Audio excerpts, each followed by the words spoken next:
EWS का घातलं त्यांनी एसीबीसी देऊन? का मराठ्यांच्या पोरात वाटलं केलं? ईडब्ल्यूएस आमचं तुम्ही घातलं, म्हणजे वाटलं केलं फडणवीसनी, आणि आम्हाला आंदोलनाला म्हणतात तुमच्यामुळे गेलं.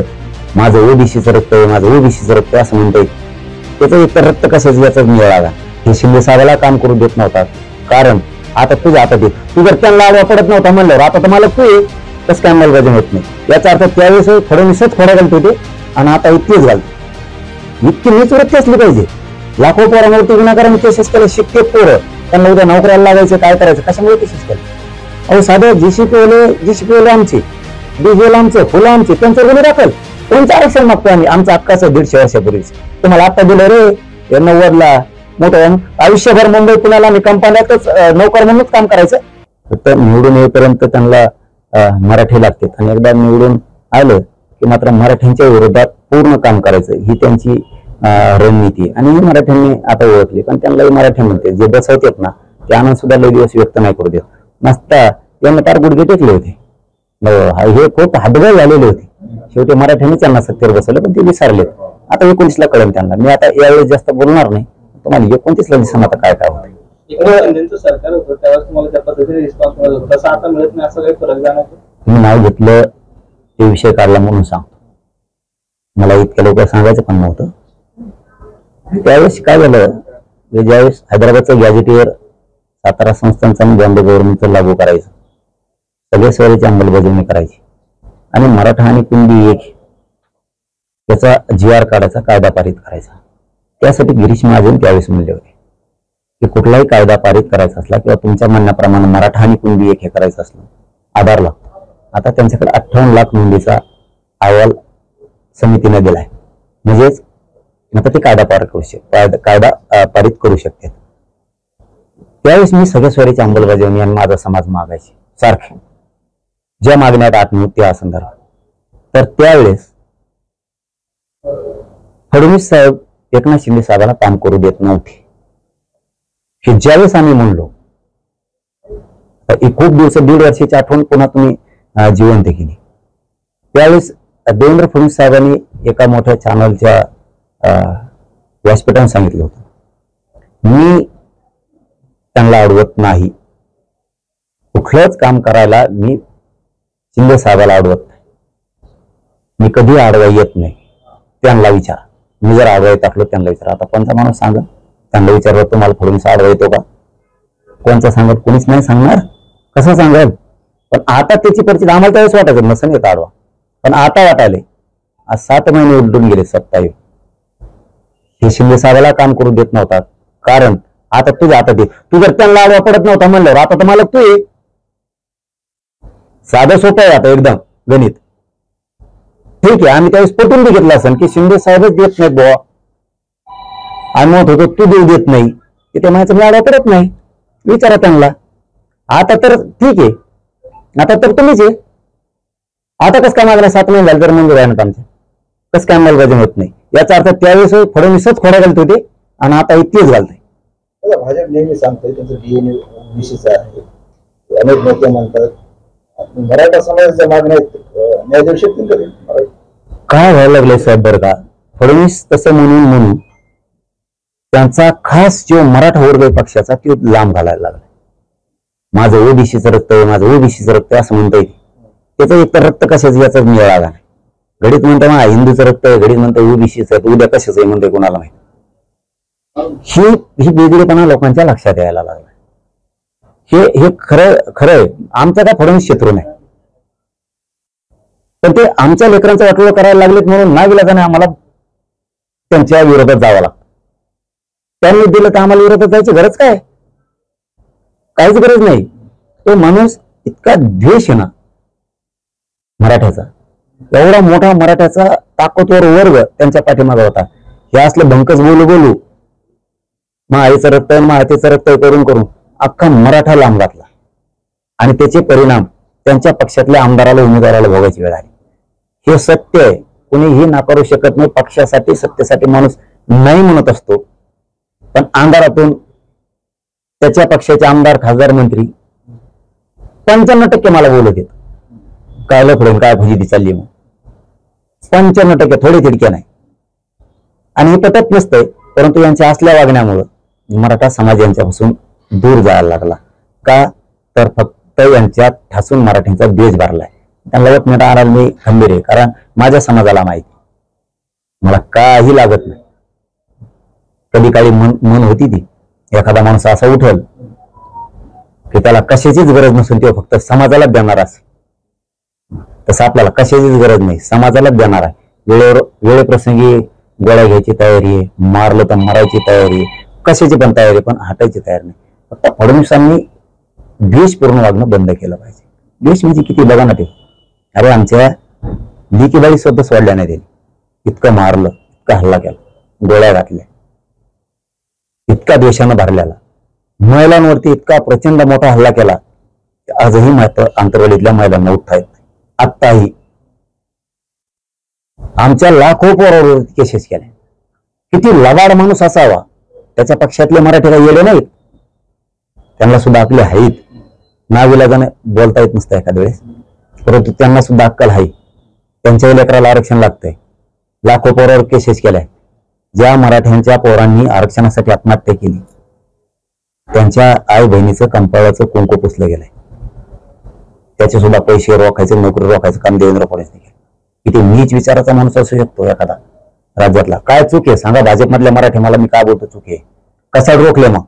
जर भाजपमधल्या मराठ्यांना, आमदाराला, खासदाराला, आमदारांना, मंत्र्यांना जर राग येणार असला माझ्या बोलण्याचा, सांगा ईडब्ल्यूएस का घातलं त्यांनी, एसीबीसी देऊन का मराठ्यांच्या पोराचं वाटोळ केलं?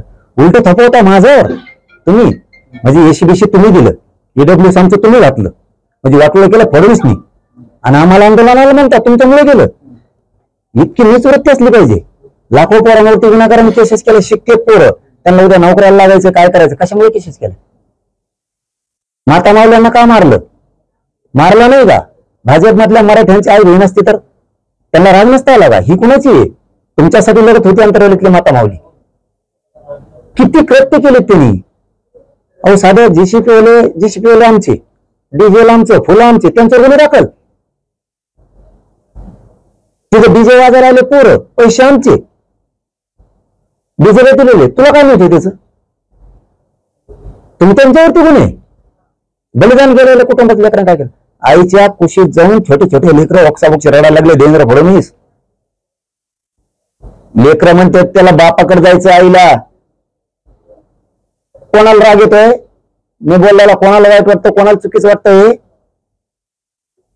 तुमच्या घरातला जर करता माणूस मेला आणि तिथं जर नुसती माय राहिली आणि छोटे छोटे जर 2-2 वर्षाचे लेकर असले, ती जर कुशीत घेऊन रडत असली अंधारात, तुम्हाला वाईट नाही वाटत? हे खोटं आहे.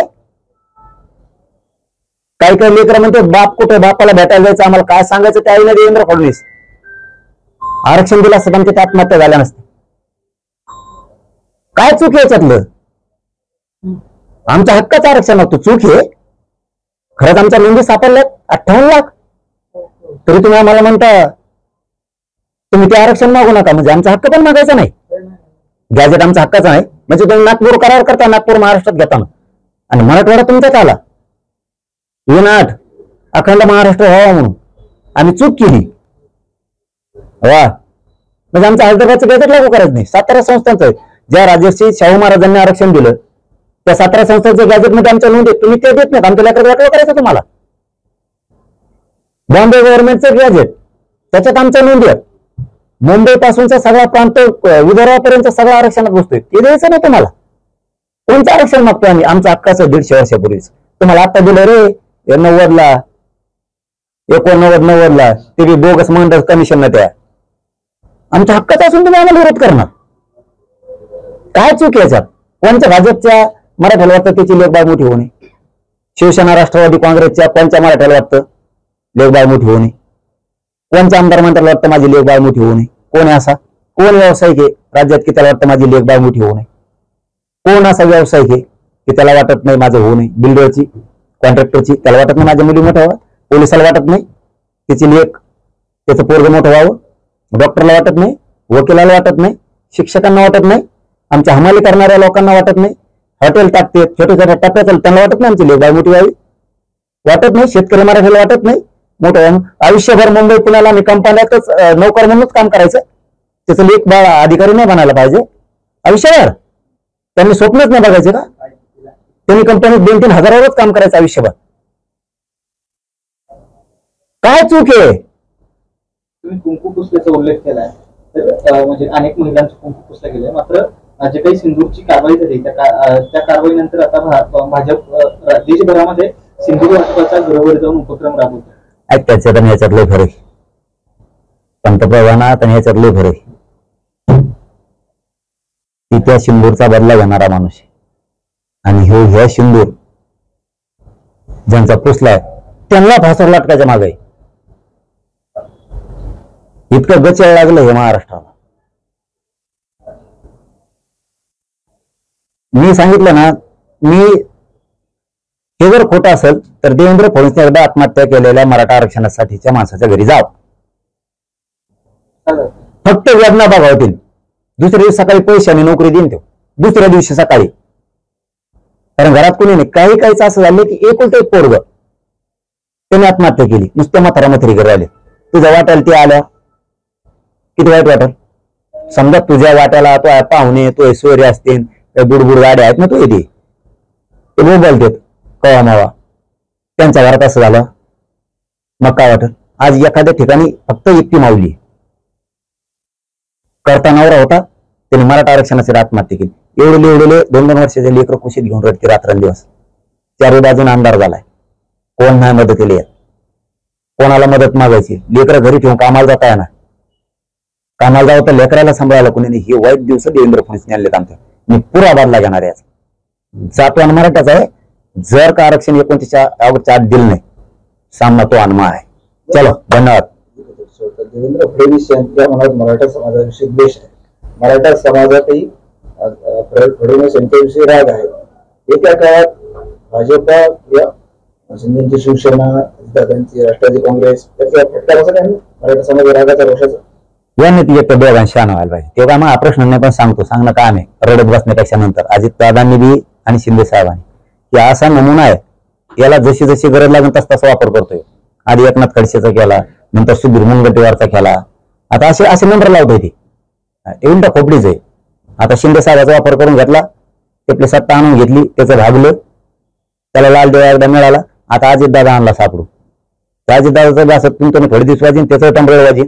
या दोघांनी पण छान व्हायला पाहिजे की हे माणूस संपू शकतो. कारण जरी फडणवीस जवळ तुमच्या नसा असतील, राष्ट्रवादीच्या आणि शिवसेनेच्या जर नसा त्याच्या जवळ असतील, काय भ्रष्टाचार केले असले तर केले असतील का ते सूचना येत. यांनी सुद्धा दोघांनी सरकारमध्ये तोवर चान्स आणला. यांचे कोणी भ्रष्टाचार केले त्यांच्या नाड्याजवळ घ्यावा माहिती म्हणून. भाजपमधले कोणते मंत्री असे आहेत, कोण आहेत, काय आहेत, यांचा बी आता सरकारमध्ये आहेत ना. या दोघांनी शोध लावून ठेवायला पाहिजे. यांना घाबरीत येते तुमचे लोक असे आहेत तसे. यांचे सुद्धा माहित असायला पाहिजे त्यांना. सत्तेचा वापर अजितदादांनी शिंदे साहेबांना असं सुद्धा करायला पाहिजे. कारण त्यांचा जे ते भ्रष्टाचार काढणार होता ते हातोड्यावाला, काय नाव आहे ते, ते सोमय, ते तर मेलं आवडू. इकडून एक हातोडा, इकडं लय मोठं कागद तलाठी असल्याने रिक्षात गठे टाकायचा निघालाच कोणकडे. त्याचं गडबडच बंद करून टाकली त्या फडणवीस. म्हणजे काय वृत्तीचा हे माणूस आहे हे कोण भाजपमधल्या लोकांच्या लक्षात आलं. आणि यांच्या दोघांचे येणं खूप गरजेचं आहे. कारण त्यांनी आता डोळ्यावरच आणलं होतं अजित पवारला. ते आत्ताच मंत्रिपद दिलं त्यांनी घातलं होतं. मराठीचे पुरे पोरं भिडले होते अजित पवार. म्हणजे कसा मराठा विरोधात घालायचं एकामेकाचं हे सुद्धा डोकं लावत होते. आता ओबीसी मराठी कसे अंगावर घालायचे हे डोकं लावले. पण आमच्यात काय होणार नाही. ओबीसी गोरगरीब आणि गोरगरीब मराठी आम्ही काही एकमेकाच्या अंगावर जात नाही. ते एवढं किती आवडून द्या त्याला. तर आता ते कसं दिलंय काय सगळ्यांना माहिती. फरकटच दिलं त्याला बस आता कवर घेऊन त्याला नादे लावलं निवडणुकीपुरतं काही होणार नाही.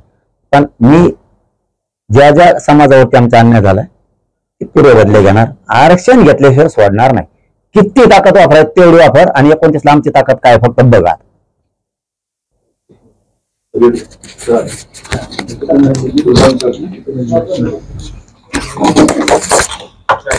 Thank you.